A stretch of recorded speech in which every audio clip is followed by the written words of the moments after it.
ទៅលេងកំពតកែបជើងនេះអត់ខកបំណងទេព្រោះទៅសិតតែចំកន្លែងល្អហ្មងណាកន្លែងដើរលេងសប្បាយហើយ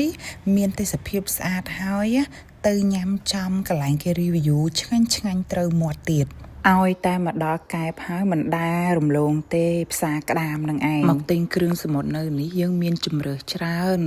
យើងអាចតថ្លៃបានហើយសម្បូរគ្រឿងសមុទ្រស្រស់ល្អណាស់នៅទល់មុខផ្សារកែបហ្នឹងមានហាងកាហ្វេគេទឹកតែបើកថ្មីលក្ខណៈបែបអាគារបុ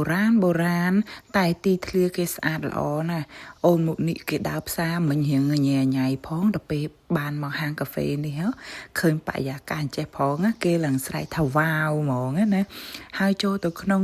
អាគារគេទៀតឡើងទៅជាក់លហឹមហ្មងកលេចចុះកលេចឡើងឃើញប្លង់ថតរូបច្រើនកន្លែងណាមកលេងកែបកុំភ្លេចចំណាយពេលជិះមើលទេសភាពនៅតាមដងសមុទ្រនឹងផងខ្យល់ហើយស្រួលណាស់ហើយត្រជាក់ភ្នែកហ្មងនៅតាមមាត់ទឹកនេះបើសិនជាមកពេលល្ងាចឃើញអ្នកជិះម៉ូតូមកលេងគេឈប់ថតរូបច្រើនប្រងព្រាតហ្មងហើយឃើញគេយកអីមកអង្គុយញ៉ាំអីនៅតាមផ្លូវហ្នឹងក៏សម្បូរហាងកាហ្វេដែរនៅលើភ្នំក៏មាននៅជាប់ជាមួយនឹងមាត់សមុទ្រហ្នឹងក៏មានដែរការមកជើងមុនហ្នឹងខ្ញុំគេងនៅសារវ័នហ្នឹងគឺនៅមាត់សមុទ្រនៅជិតជាមួយនឹងកន្លែងគេលេងអីហ្នឹងតែជើងនេះអត់បានទៅគេងនៅនោះទេទៅគេងនៅកពតវិញហើយហួសមកលេងនៅកាហ្វេខ្សែរ៉តនៅលើភ្នំនៅ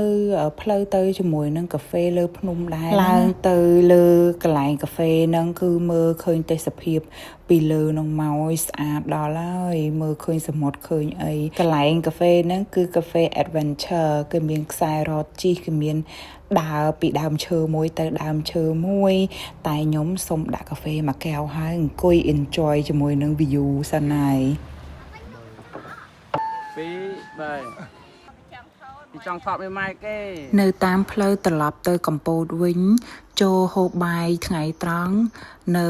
ភោជនីយដ្ឋានដើមត្នោត2ខ្ញុំទៅនឹងគឺទៅតាមគេ review ដែរទេ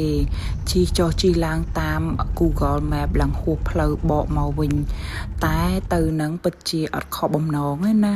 គឺម្ហូបនៅនឹងសិតតែត្រូវមាត់ខ្ញុំហើយតម្លៃគេនឹងក៏ធូរថ្លៃទៀត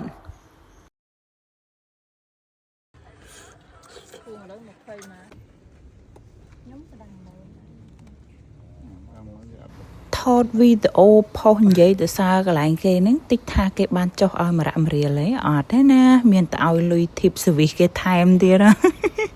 ចេញមកពីកន្លែងញ៉ាំអាហារថ្ងៃត្រង់តិចមកអត់ដល់1គីឡូទេដល់កន្លែងបងរ៉ាមីនេះអូយនំគាត់ក៏ឆ្ងាញ់ភេសជ្ជៈគាត់ក៏ឆ្ងាញ់ដែរជាពិសេសអាការ៉េមដាក់ពីលើនេះចាប់ជាតិជាមួយនឹងម៉ាឆាហ្មងណា